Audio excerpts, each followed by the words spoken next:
Back now on The Pulse, looking at all things people, power, and politics. Joining us now to talk about the takeover of D.C. police, tariffs, and several other hot topics, including that tweet by Gavin Newsom. We're talking to Ethan Baker, the mayor of Troy, and live via Zoom, host of Battleground NYC, the fight for your vote, and political commentator S.E. Cuppen. And it's so good to see you both. Thanks for joining us here on The Pulse. Thanks, Roop. Happy to be here. Thanks, Roop. Great to have you both here. S.E., we'll begin with you. Man, you've covered politics for many years here, and you've watched threats of this kind of thing happen before, where people say, we're going to take over the police department if they can't get their act together. Here we have it happening, at least for now. Your thoughts, your reflections on what we're seeing?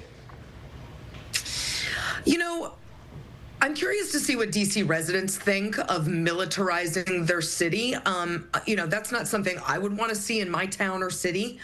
But I don't live in D.C. I'm in D.C. a lot. I work in D.C. pretty often. It doesn't feel like a safe city.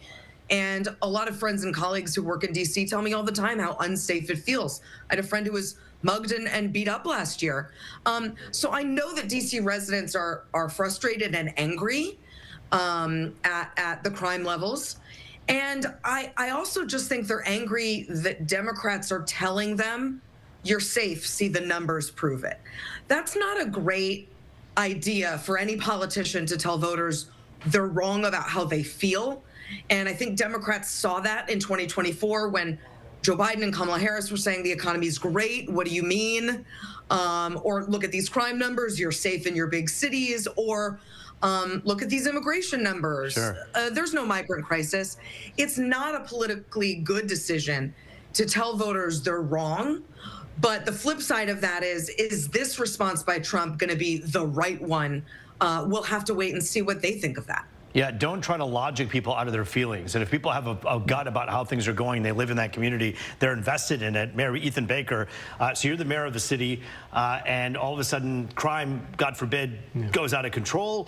And you have, even for that matter, the state come to you, and the governor says to you, you know what, you can't handle this. Let us come in and handle it. What do you do as the mayor? Yeah, I think as a mayor, I bristle with the thought of that, obviously, because it seems just wrong to have somebody come in and kind of usurp the authority. But if you look what Muriel Bowser has done as the mayor of D.C., she's actually, I know Muriel very well. She's a wonderful mayor. She's a great person. She's kind of taking it in stride. I know she's got strong feelings, and she's got to represent her residents, and she's got a city council that's kind of all over the place on it. But just today, she's talking about how, you know, she's trying to work with the federal partners. She recognizes she's in a different position than a lot of other mayors of cities because of the strong federal presence in D.C. But she changed her stance a bit, and I don't want to say completely changed, but it was just yesterday or the day before that she was like, this is crazy, you can't just take over a department, and then all of a sudden today she's like, hey, it'll help boost public safety. What do you think happened in between there? I think she realized the value of having the additional reinforcements in there who are making extra arrests, who are working the streets, and trying to keep crime down. Every mayor wants their city to be safe. We all do, and it's our #1 priority is public safety. So maybe Mayor Bowser had a realization that this could actually help, and maybe she sees it as a short-term solution. S.E. Cupp, take us through the process here, if you will, for a moment, about what happens with the president's wishes. Essentially, there's 28 days left that he can kind of exercise his control, and then something has to be decided by Congress. What's your guess on how things work and how things move forward with this? Oh, badly. You know, just knowing Congress. Right. You know, Congress is going to play politics with this on both sides.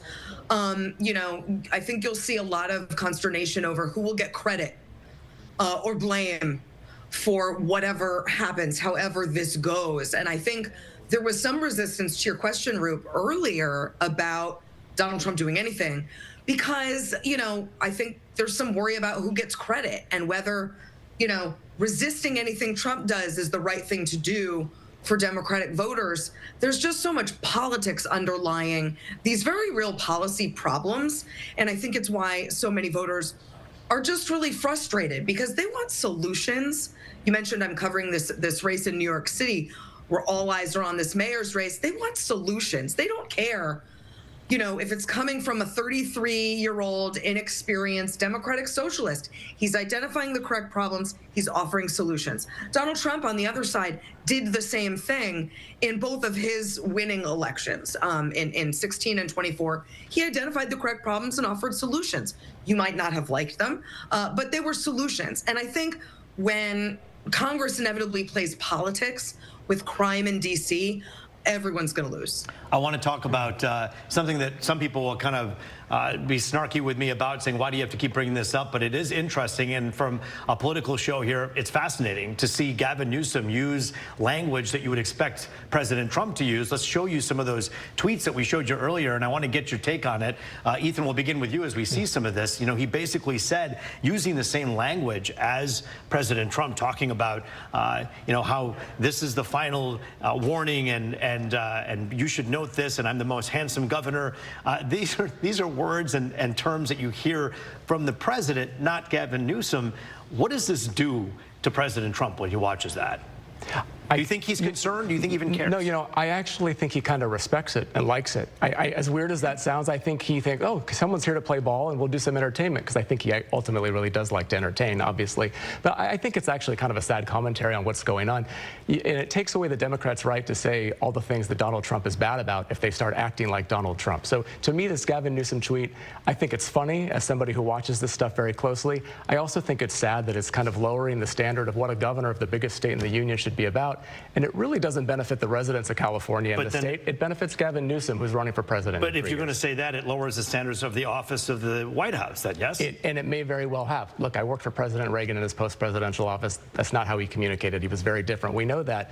But also, we've accepted that about Trump at this point. He's been on the ballot for president 3 times. He's won twice. So there's no surprise that this is who Donald Trump is. If Gavin Newsom suddenly, in this iteration of his political career, in anticipation of a presidential run, starts trying to act like Trump, to mimic him, to get some attention for Gavin Newsom and his campaign finance, I think that's a mistake. SC Cup, maybe a one-off, just a couple of tweets to put out there to kind of show a little bit of muscle?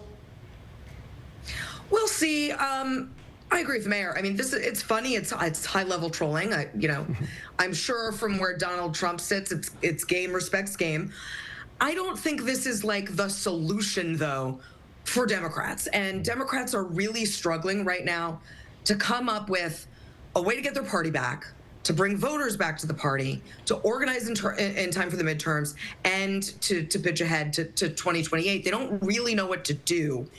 And so you're seeing these kind of stunts, social media stunts, stunts on the floor of the House, long speeches, sit-ins, protests.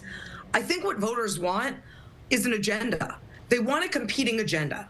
I think if you voted for Trump and if you're not a rabid fan, you're like, well, you know, I liked some of the agenda, but I'd love some other options that maybe aren't as sort of far out there or in some cases unconstitutional.